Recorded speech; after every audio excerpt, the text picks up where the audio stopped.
સુરતમાં બીઆરટીએસ બસમાં જોવા મળી મોટી ખામી। બ્લુ બીઆરટીએસ બસ ફાટેલા ટાયર પર ચાલતી જોવા મળી। જાગૃત નાગરિકે ટાયરની ખામી ધરાવતો વિડીયો વાયરલ કર્યો અને મુસાફરોના જીવના જોખમે ચાલતી સુરતમાં બીઆરટીએસ કેમેરામાં કેદ થઈ। મોટાભાગની બસ ફાટેલા ટાયર પર ચાલે છે તેવું ડ્રાઈવરનું કહેવું છે। બસનું મેન્ટેનન્સ નથી થતું તેવું સામાજિક અગ્રણીએ પણ આક્ષેપ કર્યો છે। મહાનગરપાલિકા દ્વારા બસના કોન્ટ્રાક્ટર વિરુદ્ધ કાર્યવાહીની વિચારણા થઈ રહી છે। મારુતિ ટ્રાવેલ એજન્સી હેઠળ સુરતમાં બસ દોડતી હોવાનો દાવો છે।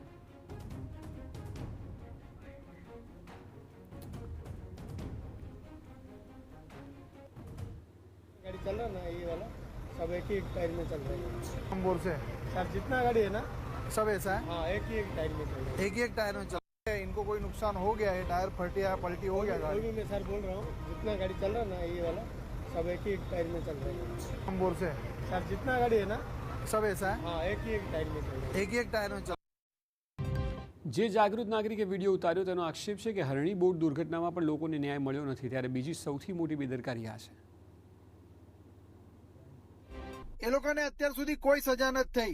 જેના વાલી વારસાઓ એમાં મૃત પામેલા છે એમને અત્યાર સુધી ન્યાય નથી મળ્યો ને આ લોકો આની બીઆરટીએસ બસ હોય કે બ્લુ બસ હોય એમાં પણ આની રાહ જોતા હોય છે, પણ કઈ વાંધો નહીં, હવે જોઈ લઈશું। તો ટાયર ફાટેલું છે અને બીઆરટીએસ બસ દોડી રહી છે। સેંકડો મુસાફરો સુરતમાં સવારી કરે છે બીઆરટીએસની અને બધા જ ટાયર આવા હોય, મોટી દુર્ઘટના સર્જાય તો જવાબદાર કોણ એ સૌથી મોટો સવાલ છે। પ્રશાસન દ્વારા જે પણ કોન્ટ્રાક્ટરને કામ અપાયું હોય તેના વિરુદ્ધ કાયદેસરના પગલાં લેવા જરૂરી છે, કારણ કે સ્થિતિ જોઈ શકાય છે ટાયરોની ક્વોલિટી જે છે તે બદતર છે અને રોજે રોજ આ બસ બીઆરટીએસ રૂટ પર દોડે છે અને આવી અનેક બસો છે તેવું ડ્રાઈવરનું કહેવું છે। એટલે આ સૌથી મોટો ગુનો છે। તાત્કાલિક ધોરણે પગલાં લેવા જોઈએ કોઈ મોટી દુર્ઘટના સર્જાય તે પહેલાં। આ તો એક જાગૃત નાગરિકે વિડીયો બનાવ્યો અને વાત બહાર આવી। બાકી મેન્ટેનન્સ જે છે તે તો પ્રમાણિકપણે થવું જોઈએ। તેની માટે કોઈ વિડીયો આવે, તેની માટે ટીવી 9 સમાચાર બતાવે તેની રાહ ન જોવાની હોય।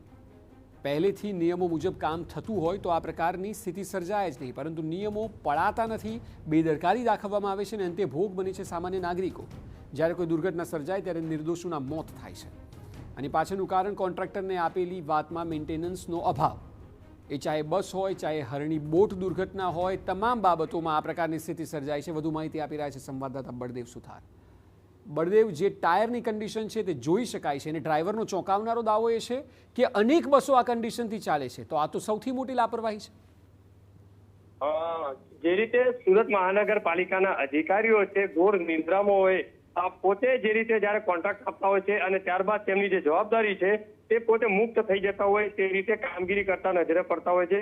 મહાનગરપાલિકા દ્વારા અનેક વખત જે ગુજરાત રાજ્યના સીએમ દ્વારા અનેક બાબતોને લઈને જે તેમને જે ખખડાવવામાં આવે છે, છતાં પણ મહાનગરપાલિકાના અધિકારીઓ સુધારવાનું નામ નથી લેતા। આવી જે ઘટના છે તે એક જાગૃત નાગરિક દ્વારા એક જે સિટી બસ જે સુરતની અંદર જે એક ટાયર ઉપર જે ચાલી રહી હતી અને તેનો જે વિડીયો બનાવી અને પોતે પોતાની આપબીતી બતાવે છે। ત્યારબાદ જ્યારે જોઈ શકાય છે બસ આ જે સિટી બસની હાલત એટલી ગંભીર છે, લોકોના જીવ છે તે જોખમમાં મુકાતા હોય છે। લોકો જે જીવના જોખમે જે હજારો જે વિદ્યાર્થીઓ હોય છે દરરોજ અપડાઉન કરતા હોય છે, તેમના જીવ જોખમમાં મુકાતા હોય છે।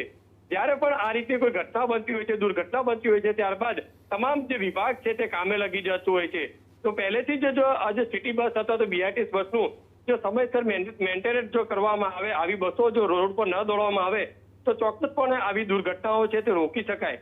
પણ મહાનગરપાલિકાના અધિકારીઓ જે કોન્ટ્રાક્ટરને જે કોન્ટ્રાક્ટ આપે છે ત્યારબાદ તસદી નથી લેતા તેમની સામે કાર્યવાહી કરવા માટેની, કારણ કે ક્યાંક ને ક્યાંક અધિકારીઓ બંધાયેલા હોય છે કોન્ટ્રાક્ટરોના દબાણના કારણે। ત્યારે સુરત મહાનગરપાલિકાના જે ટ્રાન્સપોર્ટ ચેરમેન પણ જે રીતે કીધું છે કે આ બાબતે અમદાવાદના જે કોન્ટ્રાક્ટર છે તેમને સૂચના આપી છે કે જવાબદાર અધિકારીઓ સામે કાર્યવાહી કરે, તેમના ડેપો મેનેજર છે તેમની સામે કાર્યવાહી કરવામાં આવે, કારણ કે સ્પષ્ટપણે જીવના જોખમે લોકોની મુસાફરી સુરત શહેરની અંદર થઈ રહી છે। જી બિલકુલ બળદેવ, આભાર સમગ્ર માહિતી બદલ।